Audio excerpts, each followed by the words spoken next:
Priyanka home কিচেনে সকলকে স্বাগত জানাই। তো আজ আমি চলে এসেছি কিন্তু একটি দারুণ মজাদার রেসিপি নিয়ে। তো আজ আমি বানাবো মেথি শাকের পকোড়া। তো এই যে দেখো, তার জন্য আমি নিয়ে নিয়েছি এইখানে একদম তাজা তাজা মেথি শাক। তো এই মেথি শাকটা আমি বেছে নিয়েছি। তো এবারে এটা ধুয়ে পরিষ্কার করে নেব। তো এই যে দেখো, জল দিয়ে মেথি শাকটা খুব ভালো করে এটা ধুয়ে নিতে হবে, এর মধ্যে যাতে কোনো বালি বা নোংরা না থাকে। তো এইভাবে জলে একটু ভালো করে ডুবিয়ে ডুবিয়ে ধুয়ে নেব। তো এই যে দেখো, এখানে আমি ধুয়ে নিয়েছি, ধুয়ে খুব ভালো করে পরিষ্কার করে নিয়েছি। তো মেথি শাকটা এবার আমি কেটে নেব। তো মেথি শাকটা এভাবে একটু ছোট ছোট করে কেটে নেব।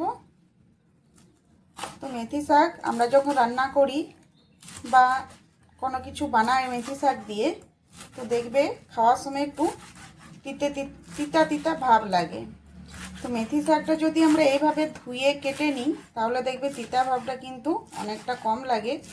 মেথি শাকটা তবে একটু জলে বেশিক্ষণ ধরে ডুবিয়ে রেখে দিতে হবে, তাহলে দেখবে এটা তিতা লাগবে না। তো এই যে দেখো, এইভাবে ছোট ছোট করে মেথি শাকটা আমি কেটে নেব। তো এই যে দেখো, মেথি শাকটা এখানে আমি ছোট ছোট টুকরো করে কেটে নিয়েছি। আর এখানে আমি নিয়েছি ধনিয়া পাতা, রসুন, কাঁচা লঙ্কা, আদা। তো এগুলো এবারে একটু থেতো করে নেব। তো এই যে রসুন, আদা, কাঁচা লঙ্কা এগুলো একটু কেটে নিয়েছি। তো এবারে এগুলো থেতো করে নেব। আর এর সাথে দিয়ে দেব অল্প ধনিয়া পাতা।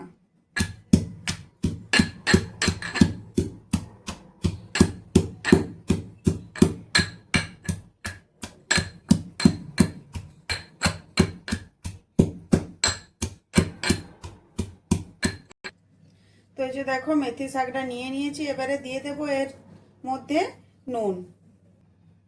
তো নিয়েছি হাফ চামচ জোয়ান। তো এটা হাতে করে একটু ঘষে আর দিয়ে দেব।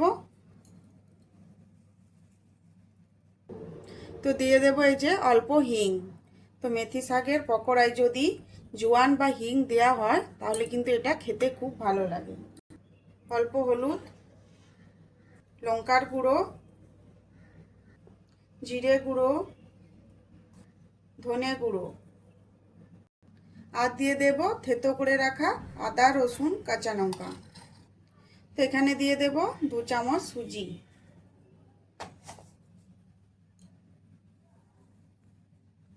তো এবারে দিয়ে দেব বেসন, প্রয়োজন মতো বেসন দিয়ে দেব। এবারে দিয়ে দেব চালের গুঁড়ি, আর দিয়ে দেব অল্প খাবার সোডা। এবার দিয়ে দেব 1 চামচ সরষের তেল।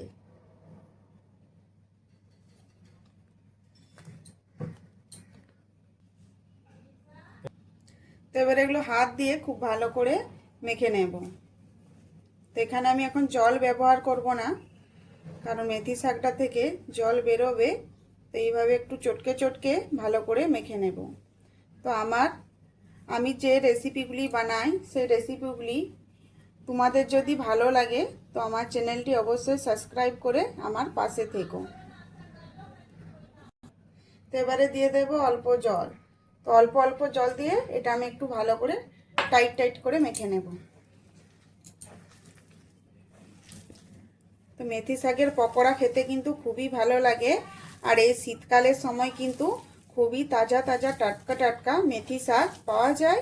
তো এইভাবে বানিয়ে অবশ্যই একবার বাড়িতে খেয়েও দেখবে, খুব ভালো লাগবে। আর এই মেথি শাকের সিজন যদি একবার চলে যায়, পরে কিন্তু আর মেথি শাকটা পাওয়া যায় না।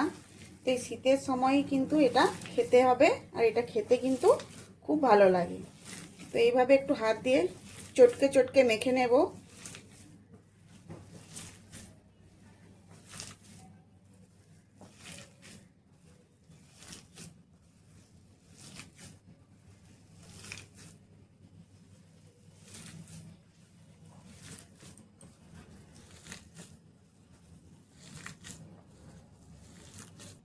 তো এখানে আমি দিয়ে দিচ্ছি অল্প বেসন।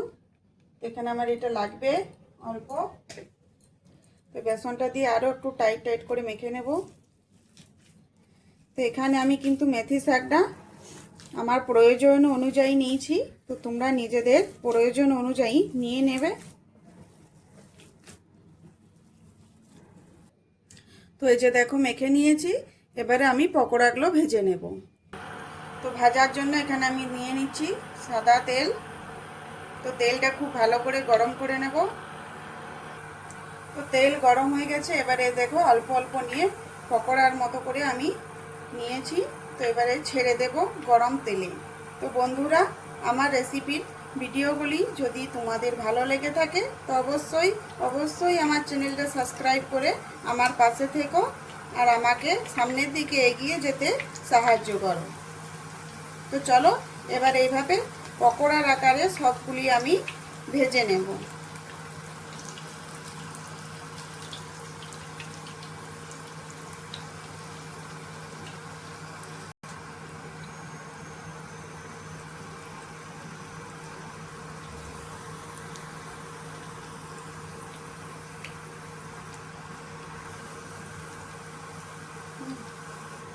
তো এই যে দেখো পকোড়াগুলো কিন্তু আমি এখানে দিয়ে দিয়েছি।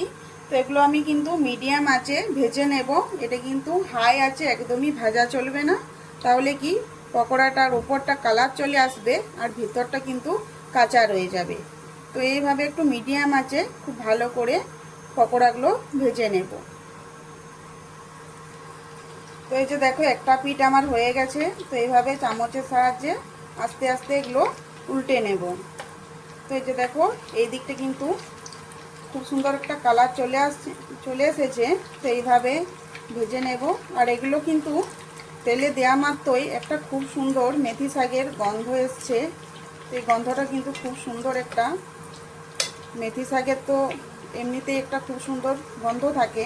তো অবশ্যই আজই বাড়িতে বানিয়ে খান মেথি শাকের পকোড়া। এটা কিন্তু বিকেলে চায়ের সাথে বা সকালে চায়ের সাথে জলখাবারে এটা কিন্তু খুবই ভালো লাগে খেতে, একদম জমে যাবে। আর এই শীতের মরশুমে তো খুবই ভালো লাগবে মেথি শাকের পকোড়া। তো চলো এবার এগুলো উল্টে পাল্টে ভালো করে ভেজে নিই। তো পকোড়াগুলো দেখো এখানে আমি কিন্তু ভেজে নিয়েছি খুব সুন্দর করে। তো এগুলো আমার ভাজা হয়ে গেছে, এবার এগুলো নামিয়ে নেব।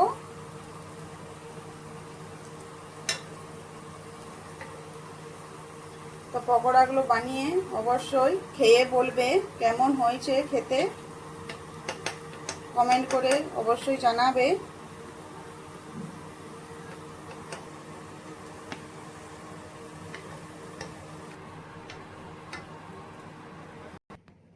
তো এই যে দেখো ভেজে নিয়েছি, আর এটা কতটা সুন্দর লাগছে দেখতে। আর এটা একদমই কিন্তু মুচমুচে হয়েছে।